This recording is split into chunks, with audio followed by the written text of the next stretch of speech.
CBS 46 investigation uncovers what some are calling arrest incentives within the Atlanta Police Department. Well, the department's evaluation system called into question after a transgender woman was jailed for a false drug trafficking charge. CBS 46 investigative reporter Rachel Polanski started looking into APD's point system after a judge expressed suspicion that could contribute to a wrongful arrest. Rachel, what did you find out?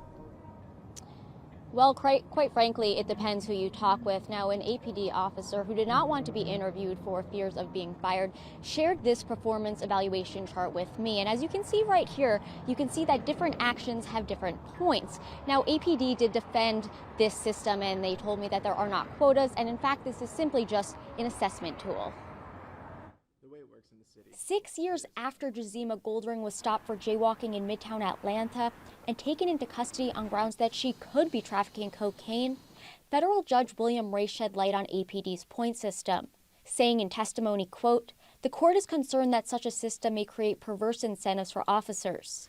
Tiffany Roberts, who heads the Southern Center for Human Rights, expressed the same concerns. Came from law enforcement officers who were upset that they'd lost their beats and had been penalized because they were not arresting enough people. CBS 46 Investigates got a hold of a weekly scorecard from Zone 1. And you can see that some actions like traffic stops are worth 1.5 points, while others, like felonies and juvenile arrests, are worth 5. Robert says that encourages officers to do police work that earns them more points. So that you're incentivized to arrest people and to arrest people for the harshest offense possible. But APD Deputy Chief Darren Sherbaum says that's not how it works. Yes, some actions are worth more points, but he says it's not based on the crime itself. Well, the values that are assigned are to reflect the time of service that it takes for that officer to complete the task.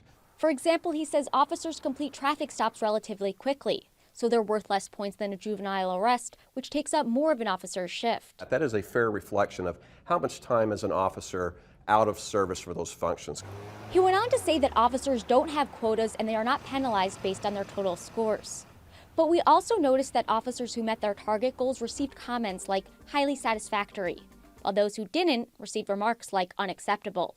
Why would you post this for all officers to see if officers weren't being penalized? I cannot speak to the posting in police facilities. We have a number of police facilities. I wouldn't say it's accurate to say it's posted at every one. Our goal is to know when a patrol car leaves the precinct that day, is it serving your community? As for Jazima Goldring, after spending nearly 6 months in the Fulton County Jail, Judge Ray hopes the $1.5 million ruling will provide her with, quote, some semblance of justice.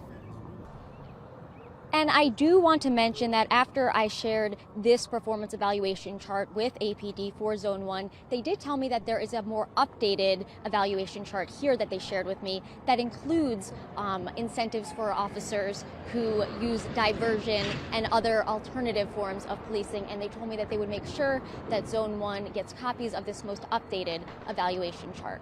Reporting live tonight from APD in Atlanta, Rachel Polanski, CBS 46 News.